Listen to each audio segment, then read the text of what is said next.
agora, Covil de Monstros, com Tadeu Terra.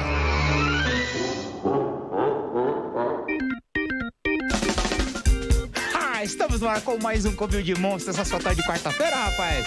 Beleza, pessoal? Muito obrigado a todos vocês que nos acompanham aqui pela Rádio Geek. Pessoal, pra gente começar o nosso Covil de Monstros, mandar aquele recadinho.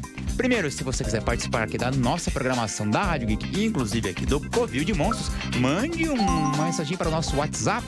O DDD é o 11, o telefone é o 973-136617. Repetindo, o DDD é o 11 e o telefone é o 973-136617. Beleza, pessoal?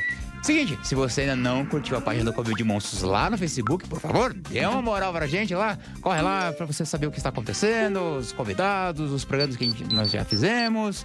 E tem outras pastas lá de referência, então bastante informação na página do Covil de Monstros, beleza?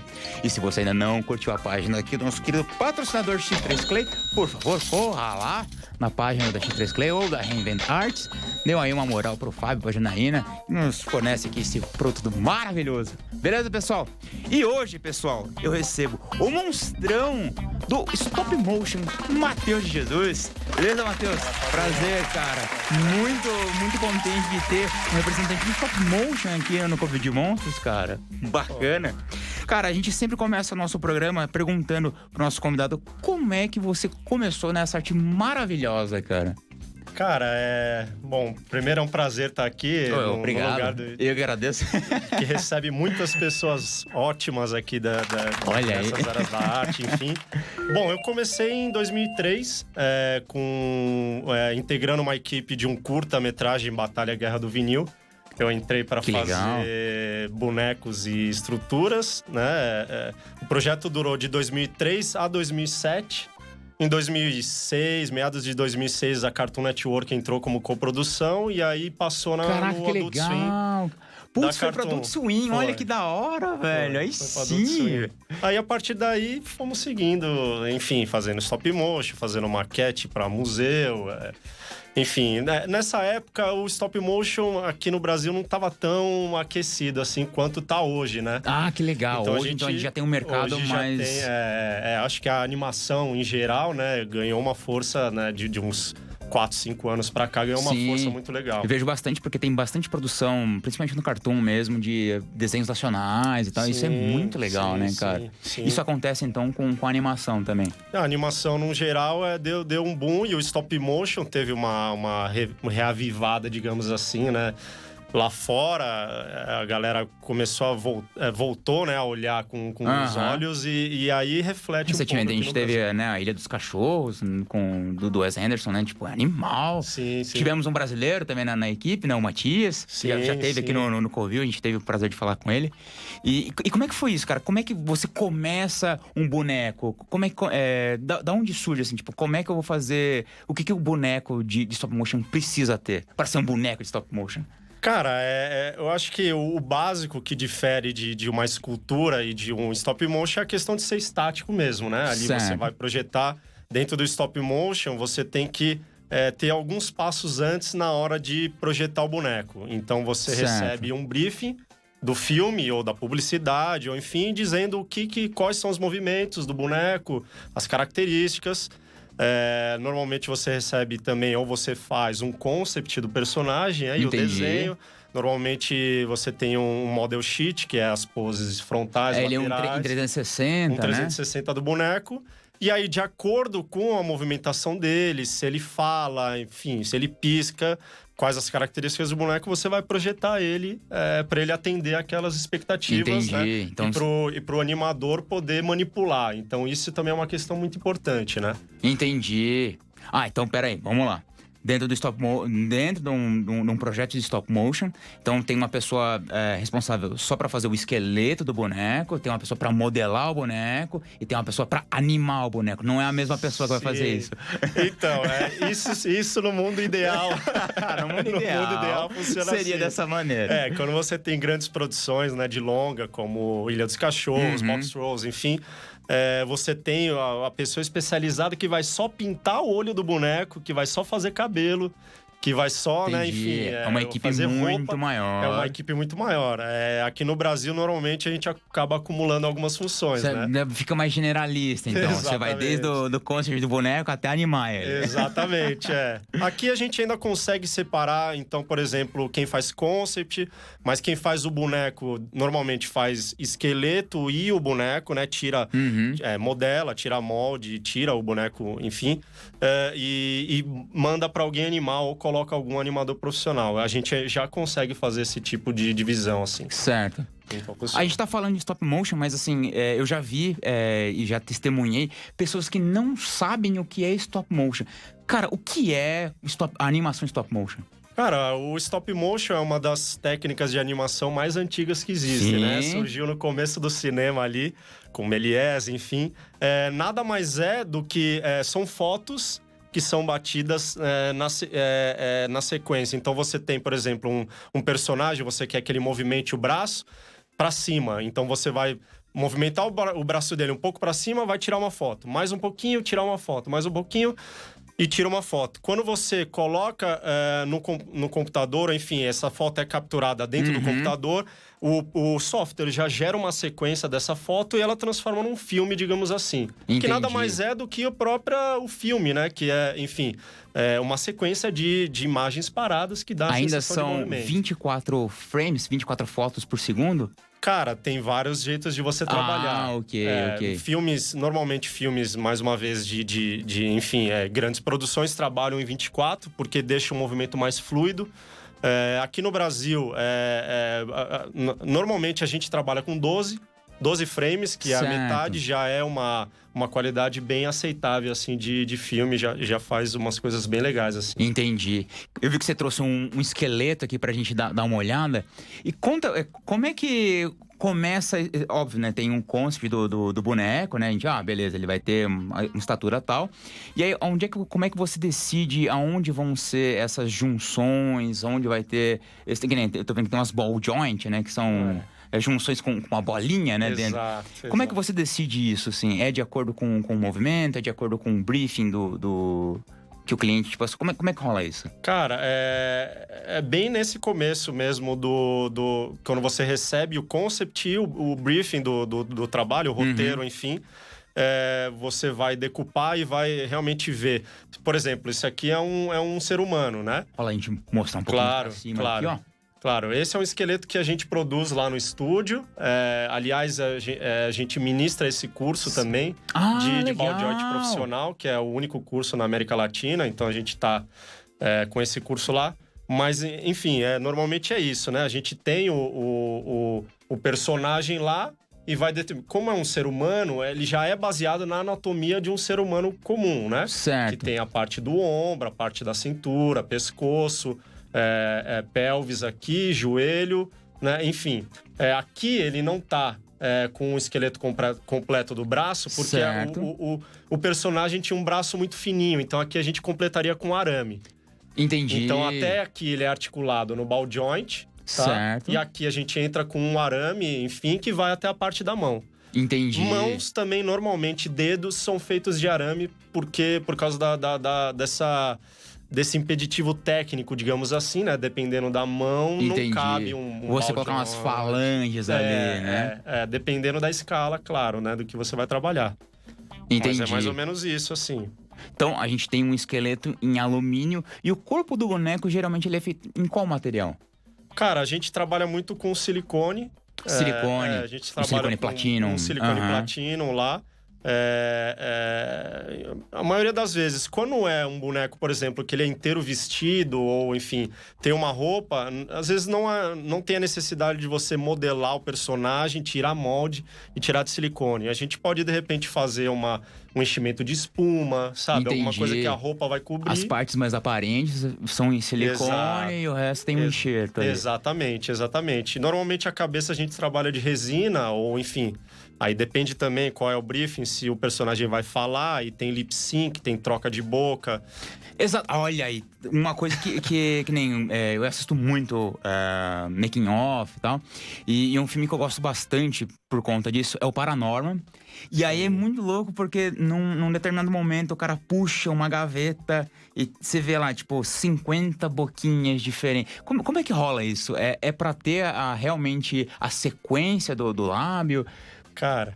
Como é que é trabalhar com isso, cara? Cara, exatamente. É uma loucura, né? Porque você tem que decupar toda essa fala do personagem. E aí, quando você tem produções grandes, assim, como Paranorman, tem um time de pessoas que vai só fazer essa decupagem, vai fazer essa modelagem no 3D, né?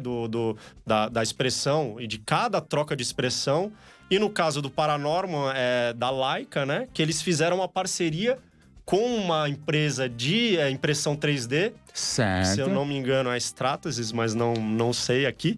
Enfim, e eles foram desenvolvendo junto com ela a tecnologia para aprimorar essas impressões. Então, hoje em dia, por exemplo, no último filme deles, que é o Missing Link, eles já têm uma tecnologia de impressão que imprime em todas as cores. O rosto do personagem, todas as trocas já sai praticamente finalizado. Então, tem só um acabamentinho ali, uma pintura. Olha aí, a modernidade, então ajudando, né? Porque é menos trabalho, né? Porque antigamente cada frame ali era modelado, às vezes. E aí, você realmente tem que trocar o rosto do boneco ali, né? Sim, você troca, enfim, às vezes não é o rosto inteiro, é só a parte onde tem a boca, por exemplo, ou, enfim, faz uma combinação, às vezes, também da parte superior, da onde tem as expressões da testa, da sobrancelha, com a parte da boca também. Então você tem esse jogo que torna o seu personagem com um range de expressões, sei lá, de 20 mil trocas possíveis de expressões. Caraca, velho. Gigantesco. É um trabalho muito minucioso, né? Então, assim, se não tiver paciência, não dá pra trabalhar com stop motion. É verdade. Cara, que impressionante. Deixa eu te perguntar, a animação em si, tipo, o boneco ele não se sustenta sozinho, né? Como é que é pra fazer, tipo, o boneco se movimentar pelo cenário? Como é que é feito isso? Cara, isso é uma pergunta muito importante, porque nos bastidores, né? Que assim, se você olhar alguns making-offs de filmes, você vai conseguir perceber. Existe uma função e uma pessoa que é responsável só para criar esses suportes dos bonecos, que são chamados de rigs. Então tem o rigger, que ele é um cara que ele só faz esse tipo de coisa. Ele só vai pensar, então se o boneco tem que andar, então ele vai ter um tipo de suporte num trilho que vai ajudar ele a caminhar. Pode ser, né? De um jeito assim. Se o boneco, por exemplo, vai voar, como que ele vai parar no ar para poder bater aquela foto? Então também tem um equipamento que se chama Winder Rig, que é um sistema de cremalheira e pinhão que deixa o personagem voando no lugar que você quer. Como se fosse um guindaste. Como se fosse um guindastezinho preso normalmente pela cintura, ou por trás ou pela lateral do boneco. Mas enfim, o boneco, quando você vai projetar, também você lê o briefing e você vai analisar quais os movimentos que ele vai ter que fazer. Então, se ele vai voar, ele vai ter que ter um suporte ou uma entrada de suporte que possibilite ele fazer esse então, movimento. Cada caso é um caso mesmo, né? Cada caso é um caso. Cada caso é um caso a ser analisado mesmo. Caraca, então, por exemplo, num filme que o personagem seja um super-herói, ou ele vai correr, ele vai voar, ele vai nadar, e aí cada situação é um tipo de suporte, então, pra animação. Cada situação exige um tipo de suporte, exige um tipo de pensamento também para que esse suporte apareça o mínimo possível, digamos assim, ou que às vezes não só possibilitar, mas também facilitar a vida do animador. Porque muitas vezes, por exemplo, no Missing Link, esse último filme da Laika, o personagem principal tem que respirar. Então ele tem um movimento de tórax, que é um movimento tão sutil que dificulta pro animador. Então, para facilitar pro animador, eles fizeram um esqueleto com uma movimentação sutil que facilita a vida do animador. Então tem essas duas funções, possibilitar e facilitar a vida do Mas animador. Aí, no caso desse, ele troca o peito? Ou não, ele tem uma bladderzinha ali, uma bexiguinha que ele enche? Ele tem um sistema mecânico que empurra o tórax para frente de tal maneira que é uma engrenagenzinha, um sistema de engrenagem. Caraca, e você controla por trás velho. ali o boneco. Então é um nível de sofisticação gigantesco, assim, né? E que dó da pessoa que decupa isso, né? Ou mesmo, tipo, pô, volta aquele frame lá, ele tava com o peito cheio, ele tava com o peito vazio. E aí o cara tem que ir medindo isso. Hoje, eu acredito eu, né? Por a gente trabalhar com, enfim, com tudo digital, você consegue voltar na hora, né? Ali, tipo, não, beleza, tava com o peito mais cheio, com... Sim, O grande mestre do stop motion, que é o Ray Harryhausen, né? Sim. Nisso, pra quem é velho paia, que nem a gente... eu lembro, se não me engano, é no Simba e o Olho do Tigre, que tem uma Shiva, né? Ela tem 6 braços. E ali o tiozinho falou que ele teve quase um aneurisma pra animar aquilo, porque, né? Naquela época, se não me engano, acho que era a década de 60, Sim. não tinha como ele ver, né? Então Sim. ele tinha que animar tudo, gravar e Não tem depois preview. revelar. Não tem preview, exatamente. A sorte é essa, né? Tipo, você já começou numa era digital, né? Então sim. você não pegou essa fase Sim, de filme. Sim, não. No máximo, na faculdade, a gente brincou um pouquinho com a 16mm. Entendi. Fez alguns testes, mas assim, já tava encaminhando para digital, DSLR, já tava... Já fica muito mais fácil, né? Facilita muito a vida. E hoje você tem o Terrio Studio, Sim, né? sim. Que é um estúdio só voltado para stop motion. Sim. Como é que funciona a Terrio, cara? Cara, o Terrio Studio a gente fundou faz mais ou menos 3 anos. Na verdade, quem fundou foi eu, o Lucas Emanuel e o Boris Duque. O Lucas, ele era um dos lead animators, né? Um dos animadores principais da batalha. E o Boris era o cenógrafo da batalha. Então, enfim, depois que a Guerra do Vinil aconteceu, a gente, né, trabalhou fora, depois voltamos, fizemos outra empresa, fechamos, aí abrimos o Terrio. E aí, enfim, na verdade, de fevereiro pra cá, eu tô sozinho tocando Terrio. Entendi. Claro que sozinho como dono da empresa, mas o stop motion, por excelência, é uma arte né, enfim, que precisa de pessoas trabalhando junto, né? Não, lógico, uma né? arte cinematográfica. Uma pessoa só fazer tudo, pelo amor de Deus. Uma andorinha não faz verão. Então, assim, é claro que todos os projetos a gente chama pessoas, enfim, freelancers ou pessoas que já trabalham com a gente, ou às vezes estagiários, para trabalhar com a gente nos projetos. Ah, que legal. Então, o Terrio Studio cara. tem 3 anos, a gente só trabalha com animação stop motion. Então, as produtoras maiores normalmente vêm até a gente para ter esse suporte, tanto na área de pré-produção, construção de bonecos e cenários, quanto na área de animação, de realmente levar dentro do estúdio, animar e entregar o bruto para a produtora da sequência. Então, no filme. Fazem tudo, então. Praticamente Tem a tudo. parte de cenografia também, Sim. Caraca, que legal, sim, cara. Sim. O cenário para stop motion, ele tem também as suas exigências, né? Sim, o cenário tem também essas exigências que vai seguir mais ou menos as diretrizes também do briefing ali, do concept, enfim. Também difere bastante de uma maquete estática, às vezes, ou de um diorama, né? Sim. Que também é uma outro tipo de arte maravilhosa, mas para stop motion tem as suas peculiaridades, mesmo quando não tem nenhum objeto ou alguma coisa que se mova, você tem que pensar que vai ter alguém, às vezes, manipulando alguma parte do cenário, né? Um animador. Entendi. Enfim, então ele precisa ser também realmente pensado para ser feito para animação stop motion. Entendi. Porque, assim, a maioria dos cenários, eles acompanham a escala do boneco, né? O boneco, sei lá, tem uns 30, 40 centímetros de altura, então todos os objetos têm que ser na proporção dele. Sim. Então a gente, que nem Paranormal mesmo, você vê alguns cenários, assim, tomando salas absurdas, assim, né? São cenários gigantescos, né, cara? Sim. E como é que, você já comentou isso, mas hoje o mercado de stop motion, como é que ele tá, assim? Você disse que tá aquecido, né, por conta dessas animações, mas como é que tá rolando pro pessoal que só trabalha exclusivamente pra stop motion?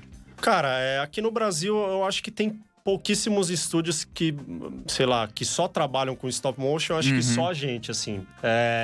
Normalmente os estúdios maiores aí pegam desde 2D, 3D até o stop motion. E uma coisa que está acontecendo bastante hoje em dia, não só aqui no Brasil, mas lá fora também, é misturar as técnicas. Então você tem, por exemplo, um cenário físico e um personagem aplicado em 3D, né? Ou você tem essa mistura. O mercado de stop motion aqui no Brasil, ele tem uma certa demanda, tem trabalhos, enfim, de publicidade que acontecem assim, com uma relativa frequência, tá? Certo. Não tem tantas pessoas que fazem de uma maneira tão profissional, exigente aí, alguns poucos estúdios aqui no Brasil. E você tem também a possibilidade de ir para uma parte mais autoral. Aí também tentando escrever projetos em leis de incentivo, enfim, tentando aplicar seu projeto para você conseguir viabilizar e aí, de repente, correr festivais, né? Ter uma visibilidade lá fora. Entendi. Mas, assim, num geral, reflete um pouco dessa visibilidade que o stop motion tem lá fora, né? Em países como Inglaterra, Estados Unidos, Canadá. Enfim, países aqui da América do Sul também, como Chile, Argentina, tem algumas produções em andamento. Caraca, olha e alguns, isso que legal, muitos brasileiros vão para fora para trabalhar, né? Então, por exemplo, atualmente, se eu não me engano, tem 3 ou 4 longas-metragens em stop motion acontecendo simultaneamente. É uma das únicas, uma das únicas vezes na história, assim, que acontece isso, assim, tantos filmes em stop motion acontecendo simultaneamente. Exatamente, porque é uma coisa que não é tão usado hoje. Mentira! No Hellboy mesmo, do Guilherme Del Toro, tem partes ali que você é enganado. Tem stop motion pra caramba ali. Tem uma cena realmente que é quando o agente Miles chega no birô pela primeira vez. Aí ele entra e aí tem uma cena de um elevador e aí mostra, aquilo é um stop motion. Cara, é um cenário magnífico e, tipo, tava na sua cara e eu nunca percebi, cara. É animal. E aí, então, ainda existe, tem diretores como o Guilherme Del Toro que tem esse preciosismo e usam dessas técnicas. Sim. Acontece isso também aqui? Como é que você vê isso, assim? Tem essa interação? Cara, tem, mas não é tão frequente assim. Certo.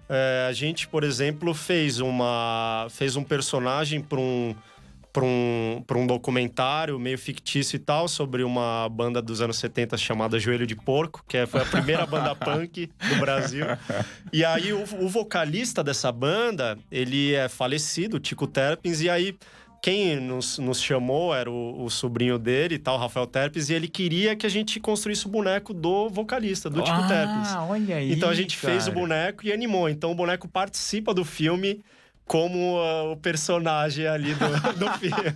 Então, porque não tem ele ali. Não tem ele, E aí interpretado pelo boneco, então. Interpretado pelo boneco, Então acontece isso. Mas como é que foi trabalhar isso, assim? Como é que rola essa logística? Tipo, era tudo gravado em ambientes reais? Sim. E aí rolava essa inserção do boneco ali. Sim, exatamente. E aí você tem que fazer casar, acho que o maior desafio aí talvez é você fazer casar a luz dessa externa com a luz de dentro do estúdio que você tá filmando o personagem, né?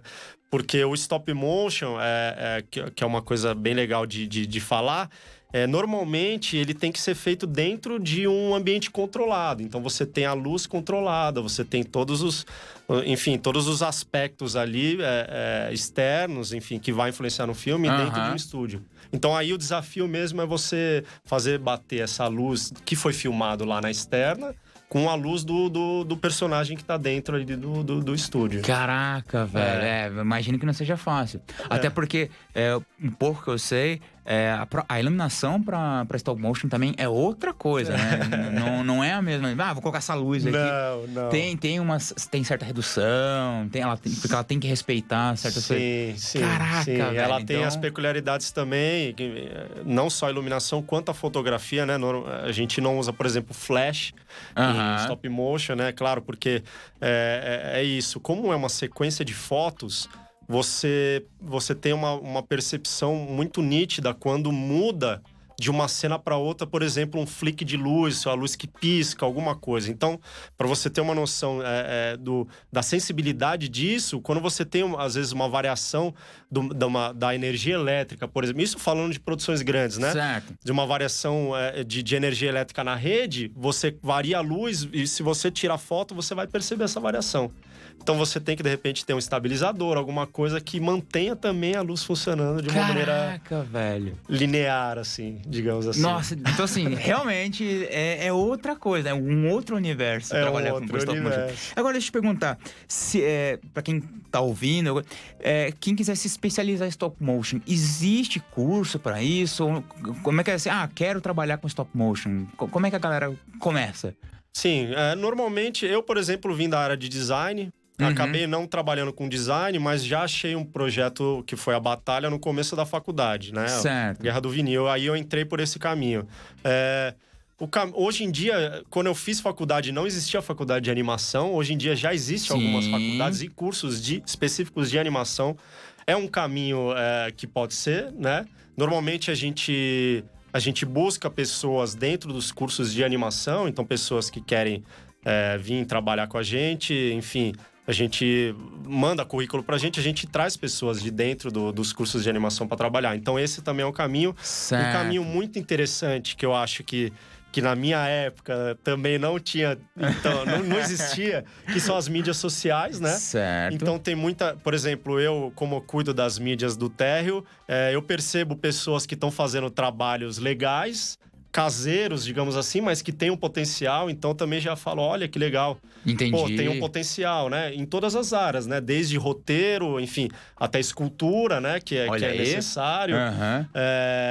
Animação, enfim, todas essas áreas aí a gente fica de olho, porque tem muita gente boa que tá começando e esse é um portal de visibilidade Entendi. muito legal. Um caso que acho que rolou assim foi daquele rapaz, o Barnaby Dixon. Não sei se você conhece o animador. Ele tem um canal no YouTube, ele faz os próprios bonecos, ele anima. Muito e ele bom. foi, por conta disso, né, dele ter o canal dele e ter essa certa fama ali no YouTube, ele foi convidado pra trabalhar no Cubo. E as duas cordas, cara, animal. E ele tem um boneco que é um passarinho, cara, que aquilo é demais. Ele faz tem uma mecânica muito legal, Tem um outro boneco também que ele anima com as duas mãos, cara. Puta, aquilo que é um louva-a-Deus, não sei, um bichinho. Aquilo é demais, então, isso cara. acontece bastante. Os grandes estúdios lá fora também estão de olho e vendo pessoas que têm, enfim, capacidade para integrar o time deles, assim. Então, realmente é uma visibilidade, um portal de visibilidade muito bom. Entendi. Pode antecipar esse contato aí. Olha aí, então, se você tiver interesses aí, como é que a galera encontra o Térreo Studio? Cara, a gente tem um canal no Vimeo, a gente faz questão de todos os trabalhos postar making off, que eu acho que é a parte interessante, a parte interessante, né, dos filmes. Então a gente tem lá o Térreo Studio no Vimeo, com um canal no Vimeo, a gente tem o nosso Instagram também, @Térreo_Studio. Que vai estar lá na página do Covil, então não se preocupe. Temos nossa página no Facebook também, Térreo Studio, então estamos aí na conexão. É só falar com a gente. Que legal. Cara, o que tiver de dúvida, enfim, o que tiver de dicas também pra gente, ou que a gente puder ajudar, pode mandar uma mensagem. Entendi. Que a gente é super aberto aqui. Cara, a gente tá chegando no finalzinho já do nosso programa e eu sempre peço pro nosso convidado deixar uma mensaginha para os futuros monstrões, quem sabe, do stop motion que estão por vir aí. Então tá aberto, cara. Muito obrigado por você ter vindo aqui no programa. Fico realmente contente, cara, de ter um representante do stop motion aqui. Então está aberto para você o microfone. Maravilha. Eu acho que, assim, o stop motion é uma ferramenta muito útil, assim, de você, como a animação em si, de você expressar as coisas que você sente, que você acha que tá errado, que você, enfim. Então, além de você poder trabalhar com publicidade ou, enfim, prestando serviço para outras pessoas, pode utilizar o stop motion ou outros tipos de animação para mostrar aquilo que tá dentro de você. Então, eu acho que essa é a dica aí. Produza coisas que você queira falar pra todo mundo. Bacana, cara. Olha só. Inspirador, hein, pessoal? Pessoal, Muito obrigado a todos vocês que nos acompanharam até agora aqui. Pessoal aqui da Rádio Geek, Gabriel Pazotto e toda a equipe, muito obrigado novamente por essa oportunidade. Fábio Janaína novamente aqui, ó, das 3 Clientes, nosso querido patrocinador, obrigado por nos fornecer aqui esse material maravilhoso. Então agora voltem com a sua programação normal na sua Rádio Geek. Rádio Geek, apaixonado pelo que fazem. Valeu, pessoal, obrigado.